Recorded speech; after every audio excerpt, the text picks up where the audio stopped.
अमरावती सार्वजनिक बांधकाम विभागाच्या कारभाराबाबत पुन्हा एकदा प्रश्नचिन्ह निर्माण झाले आहे।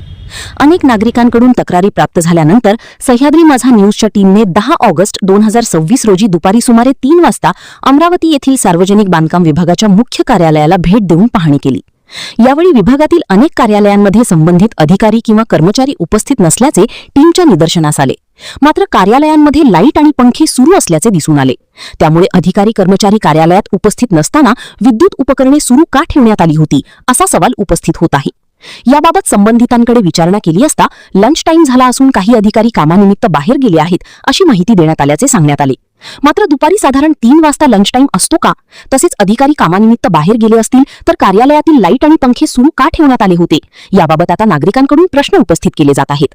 सार्वजनिक बांधकाम विभागासारख्या महत्त्वाच्या शासकीय कार्यालयातील अधिकारी कर्मचाऱ्यांची उपस्थिती, कार्यालयीन वेळेचे पालन आणि शासकीय विजेचा वापर याबाबत प्रशासनाने स्पष्टता देणे गरजेचे आहे।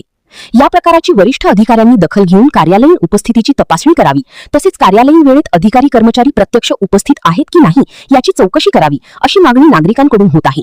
दरम्यान या संपूर्ण प्रकरणाबाबत सार्वजनिक बांधकाम विभागाच्या वरिष्ठ अधिकाऱ्यांची अधिकृत भूमिका काय आहे याकडे आता नागरिकांचे लक्ष लागले आहे। न्यूजमध्ये सर्वांचं स्वागत आहे। नमस्कार मित्रांनो, मी सूरज देशमुख। सातत्याने सह्याद्री माझा न्यूजकडे वारंवार एक तक्रार येत होती की सार्वजनिक बांधकाम विभागामध्ये जे अधिकारी असतात हे वेळेवर हजर नसतात। आम्ही स्वतः इथे जेव्हा पाहणी केली ते अक्षरशः कुठले अधिकारी, अनेक अधिकारी इथे उपस्थित नव्हते। पण विचारणा केली असता अनेक विद्यार्थ्यांना लंच टाइम झालेला, पण साधारण आता 3 वाजत आहे। 3 वाजता हा कुठला लंच टाइमचा यांचा टायमिंग आहे। आणि त्यांच्या कार्यालयामध्ये जेव्हा आपण पाहतो तर कार्यालयामध्ये फॅन आणि लाईट हे सुरू होते। म्हणजे हे जे नियम आहेत हे सर्वसामान्यांनाच लागू राहते का, हे अधिकाऱ्यांना नसते का? ह्या संबंधित अधिकाऱ्यावर सार्वजनिक बांधकाम विभाग आता काय कारवाई करणार हे पाहणे गरजेचं।